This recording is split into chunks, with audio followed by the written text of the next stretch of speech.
ማንም ሰብ ክነግረኩም ዘይኽእል ምስጢር ማለት እዩ ኣብ መሰንጀር ምስ ሰብ ዝተፅሓፍኩሞ ፅሑፍ ይድምሰሰኩም ዶ መብዛሕትኹም ኣሕዋተይ ብውሽጢ መስመር መፂኹም ተሓቱን ሕቶ ኣብ መሰንጀርሲ ምስ ሰባት ዝተፅሓፍክዎ ፅሑፍ ይኹን ፎቶ ዝተለኣኽክዎሲ እንዳተደምሰሰ ታውት ናይ ቀደም ዝተፅሓፉ ናይ ገለስ ይመፅእ ሓድሽ ግን እንዳተደምሰሰ ኢልኩም ብዙሓት ኣለኹም ተሓቱን ሕቶ ማለት እዩ ስለዚ እዚ ምስጢር እዚ ሎማዓንቲ ብኸመይ ከም ተስተኻኽልዎ ካብ በዚ ሕጂ ፅሑፍ ምስ ሰብ ተፃሒፍኩሞ ከም ዘይድምሰስ ከመይ ጌርኩም ትገብሩ ከሪአኩም እየ ባዕለይ ማለት እዩ ቀፂለ ግን ንዓኻትኩም ብጣዕሚ ከመስግነኩም ይደሊ እዚ ፔጅ እዚ ኣብ ሓድሽ ግዜ መጥቃም ጀሚረ ስለዚ ብጣዕሚ ፅቡቅ ይኸደሎ ሓደሽቲ ነገራት ናይ ሚድያ ምስጢር ዝኾነ ማንም ሰብ ዘይነገረኩም ካብ በዚ ሕጂ በዚ ከቕርበልኩም እየ ሓደ ብሓደ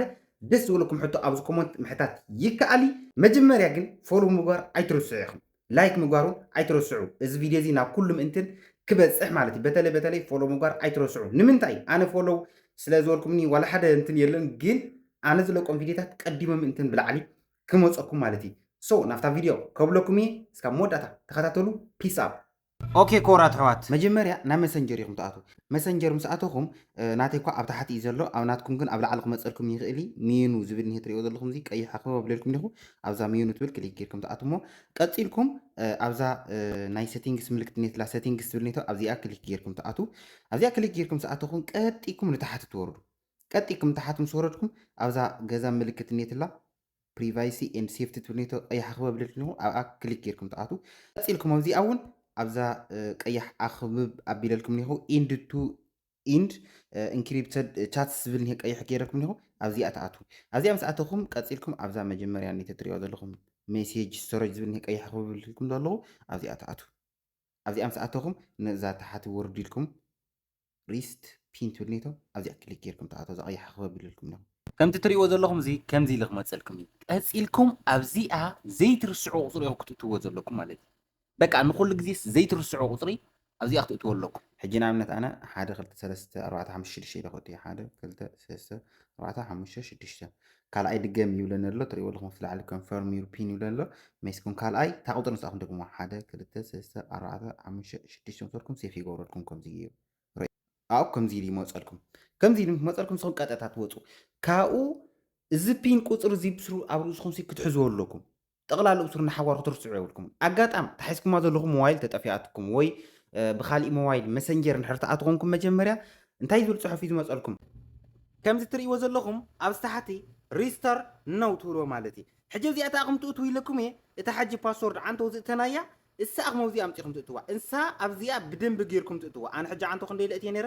1 2 3 4 5 ኢለ ስለ ዝእትኹ ኣብዚኣ 6 ኢለ እስካብ 6 እትየ ሕጂ ኣብዚኣ ንእትዋ ሓንቲ ግዜ እሞ መይስና ካልኣይ ይደግማ ካብዚ መሰንጀር ናተይ ይኽፈት ምስ ተኸፈተ እቲ ምስቶም ሰባት ዝተፅሓፍኩም ዝኾነ ሰብ ተፅሓፍክዎ ኣይድምሰስኒ ተረዲእኩም ይወድ ሕጂ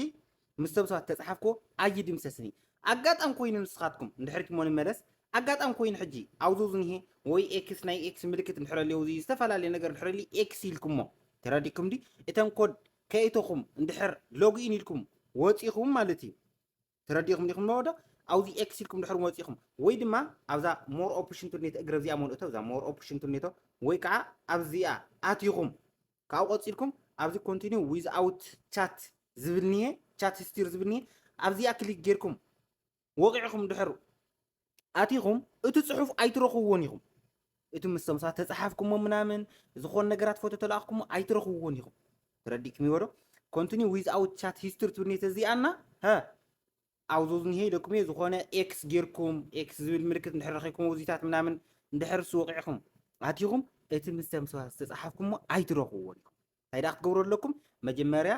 ሜሰንጀር ክፍት ምስ ኣበልኩሞ እንታይ ክብል ሎግኢን ኢልኩም ምስ ከፈትኩሞ እንታይ ዝብል ክመፀልኩም ኢለኩም እየ ከምዛ ትሪእዋ ዘለኹም እዚኣ ክንደይ ኢላ ትመፅያ መጀመርያ ሪስታር ናው ትብል ትወቅዕዋ ኣብዚኣ ሪስታር ናው ትብል ትሰዓኹም ኣብዚኣ እንታይ ትእትው ኢለኩም እየ ተዓንቶ ወይ ከዓ ቅድሚ ሕጂ ዝእተናዮ ኮድ ኣብዚኣ ትእትውዋ ብድሕሪኡ ይኸፍተልኩም